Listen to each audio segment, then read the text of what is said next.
Mission লাইলাতুল কদর। আমাদের লাইলাতুল কদর যেন কোনোভাবে মিস না হয়। কমসে কম 5টা, আর আপনার পক্ষ থেকে বুদ্ধি খাটায় আপনি আরো 2-1টা বের করতে পারেন। এর 1 নম্বর কাজ হবে, প্রত্যেক দিন লাইলাতুল কদরের যখন রাত শুরু হবে মাগরিবের নামাজের পরের থেকে আমাদের টার্গেট থাকবে মিস যাবে না।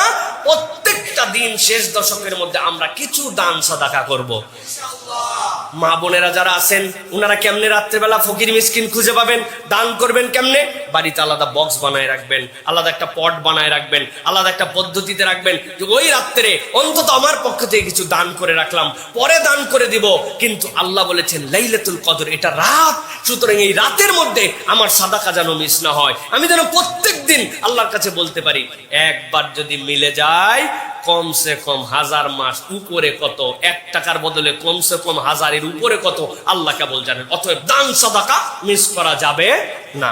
2 নম্বরে যেটা বলবো প্রিয় ভাইরা, প্রত্যেক দিন আমাদের কিছু না কিছু অতিরিক্ত সালাত আদায় করতে হবে প্রত্যেক রাত্রে। র্যান্ডম যেটা আমার কিয়ামুল লাইল আছে, র্যান্ডম যেটা আমার তাহাজ্জুদ আছে, বা আমার জন্য যেটা তারাবি আছে, সবের বাহিরে ওই মাগরিবের পর থেকে ফজরের আগ পর্যন্ত লাইলাতুল কদরের নিয়তে 2 রাকাত, 4 রাকাত, 6 রাকাত, 8 রাকাত আমার সাধ্যের মধ্যে, তবে নিম্নে থেকে নিম্নে 2 থেকে 4 রাকাত নামাজ আমার মিস হবে না। এটা লাইলাতুল কদরের আমল হবে শেষ দশক থেকে। 3 নম্বর যেটা, প্রত্যেক রাত্রে টার্গেট করব আল্লাহর নবীর প্রতি কিছু দরুদ এবং সালাম পেশ করার জন্য, আমার যেন কোনোভাবে মিস না হয়।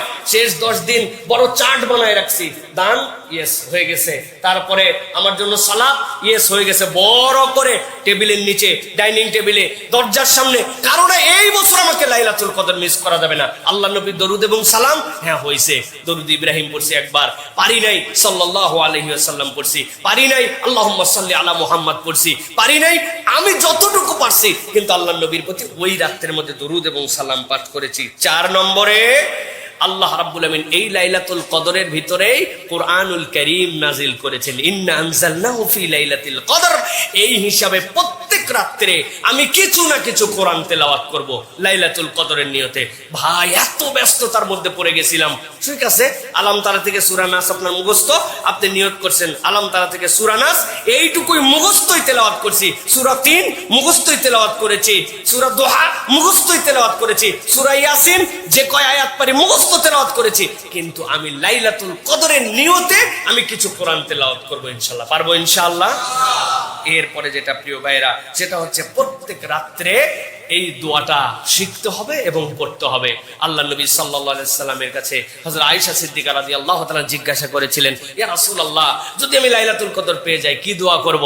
আল্লাহ নবী দোয়া শিখিয়েছেন, আল্লাহুম্মা ইন্নাকা আফুউন তুহিব্বুল আফওয়া ফাফু আন্নি, আল্লাহুম্মা ইন্নাকা আফুউন তুহিব্বুল আফওয়া ফাফু আন্নি। আল্লাহ আপনি ক্ষমাকারী, ক্ষমা করা পছন্দ করেন, আপনি আপনার এই বান্দা, আপনি আপনার বান্দিকে মাফ করে দেন, আল্লাহুম্মা আমিন। তাহলে আমরা এই আমলগুলা করতে পারবো তো ইনশাআল্লাহ।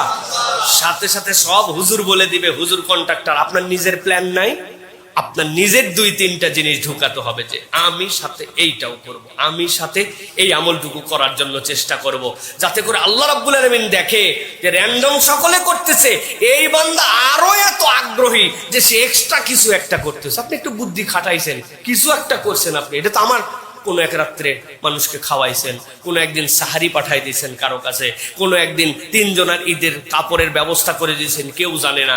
মানে আপনার কি করলে আল্লাহ খুশি হবে এটা আপনি জানেন।